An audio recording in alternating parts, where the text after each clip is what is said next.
Hi అండి, welcome to ఆర్ఎస్మై Telugu channel. ఇవాళ video వచ్చేసి మరొక కొత్త డిజైన్తో సిల్క్ థ్రెడ్ బ్యాంగిల్స్ ఎలా తయారు చేసుకోవాలి అనేది వీడియో. ఇక్కడ వచ్చేసి థ్రెడ్ ర్యాపింగ్ అనేది చూపించట్లేదు, ఆల్రెడీ నీట్ ఫినిషింగ్తో థ్రెడ్ ర్యాపింగ్ ఎలా చేసుకోవాలనేది ఒక వీడియో చేశాను.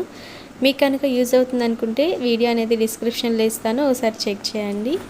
ఇప్పుడు చేస్తున్న డిజైన్ కోసం కావాల్సింది only triangle shape glossy white kundans అండి. సో ఇక్కడ నేను అవే తీసుకున్నాను. ఈ విధంగా ఇక్కడ వీడియోలో చూస్తున్నారు కదా, గ్లూ అప్లై చేసుకుంటూ ట్రయాంగిల్ షేప్ కుందన్స్ని ఈ విధంగా స్టిక్ చేసుకోవాలి. అదే విధంగా ఆపోజిట్ సైడ్స్న నీట్గా అదే కుందన్కి ఎదురుగా స్టిక్ చేసుకోవాలి. అప్పుడు మాత్రమే డిజైన్ అనేది పూర్తయిన తర్వాత నీట్గా ఉంటుంది. చూడటానికి సింపుల్ డిజైన్ అయినా కానీ ఈ ట్రయాంగిల్ షేప్ కుందన్స్ అనేవి కొంచెం అటు ఇటు అయినా డిజైన్ అనేది షేప్ అవుట్ అవుతుంది, ఫైనల్ లుక్ అనేది మారిపోతుంది. సో కాబట్టి నీట్గా ఏ విధంగా సర్చ్ చేసుకుంటూ టైం పట్టినా కానీ నీట్గా చేసుకోవాలి.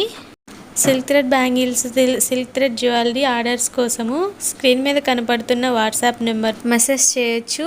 రీజనబుల్ ప్రైసెస్లో అన్ని డిజైన్స్ని అన్ని సైజెస్లో అన్ని కలర్స్లో కస్టమైజేషన్ చేస్తాము. మరికొన్ని అప్డేటెడ్ డిజైన్స్ కోసము ఇన్స్టాగ్రామ్ ఫాలో అవ్వండి. ఇన్స్టాగ్రామ్ లింక్ అనేది డిస్క్రిప్షన్లో ఇస్తాను, ఒకసారి చెక్ చేయండి. అండ్ నెక్స్ట్ వీడియో వచ్చేసి క్లాసెస్ వైజ్గా సిల్క్ థ్రెడ్ బ్యాంగిల్స్ ఎలా తయారు చేసుకోవాలి, వాటికి కావాల్సిన వస్తువులు ఏంటి అనేవి నీట్గా మరికొన్ని వీడియోస్ వస్తాయి. ఎవరికైనా కావాలి అంటే షేర్ చేయండి.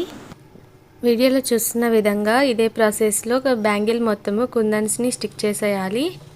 ఇలాంటి మరెన్నో సిల్క్ థ్రెడ్ బ్యాంగిల్స్ కోసము నా ఛానల్ని సబ్స్క్రైబ్ చేసుకోండి.